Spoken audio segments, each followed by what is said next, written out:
नमस्कार. आज मी बनवत आहे कंद म्हणजे स्वीट पोटॅटोची पुरी. याकरता मी 500 ग्राम इथे कंद घेतलेले आहेत.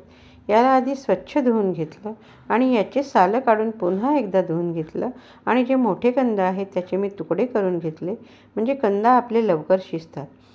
हे कंद तुम्ही कुकरलाही बॉईल करू शकता, पण मी गंजात करते आहे कारण मला हे ओव्हर कुक नाही करायचे आहे. कुकरमध्ये जर करत असाल तर 1 शिट्टीमध्ये कंद शिजून जातात. हे शिजायला फारसा वेळ लागत नाही. एका गंजामध्ये मी पाणी उकळून घेतलेलं आहे आणि त्यामध्ये आपला कंदाचे तुकडे घालून मी याला 10 ते 12 मिनिट छान बॉईल करून घेतलेलं आहे. कंद उकळून झालेले आहेत.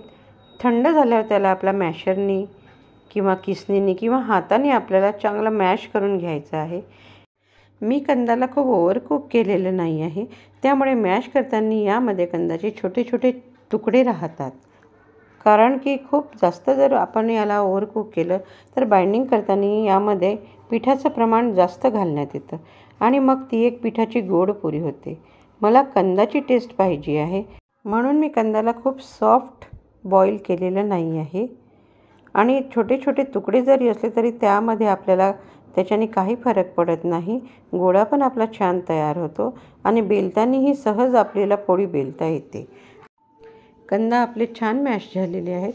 आता मी एका मीडियम वाटीभर इथे गव्हाचं पीठ घातलेलं आहे.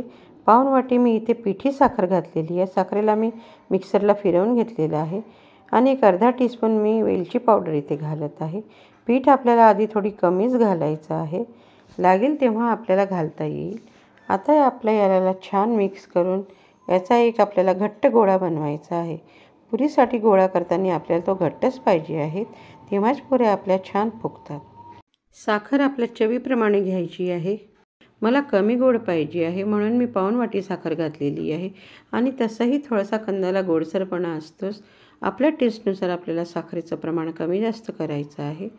पीठ थोडंसं सॉफ्ट वाटत आहे म्हणून मी एक पाव वाटी गव्हाचं पीठ पुन्हा घालत आहे आणि याला चांगलं मिक्स करून घेत आहे. याचा घट्ट गोळा एक झाला की आपल्याला थोडंसं टेस्ट करून बघायचं आहे. साखरेचं प्रमाण जर कमी वाटत असेल तर ह्या वेळेला आपण यामध्ये साखर मिक्स करू शकतो.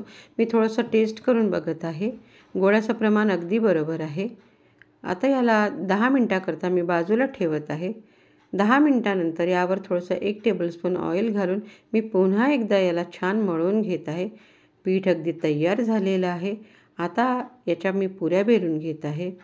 एक तर छोटे छोटे गोळे करूनही आपण याची पुरी करू शकतो किंवा मग सगळ्यात चांगला उपाय म्हणजे एक मोठा गोळा करून त्याची एक मोठी पोळी लाटून आपल्याला वाटीने किंवा कटरनी हव्या त्या आकाराच्या पुऱ्या कट करून घ्यायच्या आहेत. एक मोठा पिठाचा गोळा घेऊन त्याला मी कोरडं पीठ लावून घेतलेलं आहे आणि आता त्याला मी बेलून घेत आहे. पोळी आपल्याला खूप पातळ अशी बेलायची नाही आहे, थोडीशी ती जाडसरच पाहिजे. जाडसर पोळ्या छान फुगतातही आणि खायला पण फार छान लागतात, अगदी सॉफ्ट होतात. पोळी तयार आहे. मी याला वाटीने कट करून घेत आहे. ग्लासाने सुद्धा आपण कट करू शकतो. पुऱ्या आपल्या तयार झालेल्या आहेत. अशाच पद्धतीने बाकीच्या सगळ्या पुऱ्या मी तयार करून घेत आहे. एका पॅनमध्ये मी तेल गरम करायला ठेवलेलं आहे आणि 3 भाग तेल आणि 1 भाग मी याच्यामध्ये तूप घातलेलं आहे. तुम्ही पूर्ण तेलाच्याही करू शकता. तेलाला आपल्याला चांगलं गरम करून घ्यायचं आहे आणि गॅस मध्यम करून आपल्याला ह्या पुऱ्या यामध्ये तळून घ्यायच्या आहेत. गोल्डन कलरवर आपल्याला कंदाच्या पुऱ्या तळून घ्यायच्या आहेत. पुऱ्या छान फुगतात आपल्या. सगळ्या पुऱ्या मी ह्याच पद्धतीने तळून घेतलेल्या आहेत. पुऱ्या काढताना आपल्याला त्यातली तेल चांगल्या प्रकारे निथळू द्यायचं आहे. पुऱ्या तयार झालेल्या आहेत. ह्या पुऱ्या सॉफ्ट होतात आणि खायलासुद्धा फार छान लागतात. गरम गरम खायला तर फारच छान लागतात. एकदा नक्की ट्राय करा. धन्यवाद.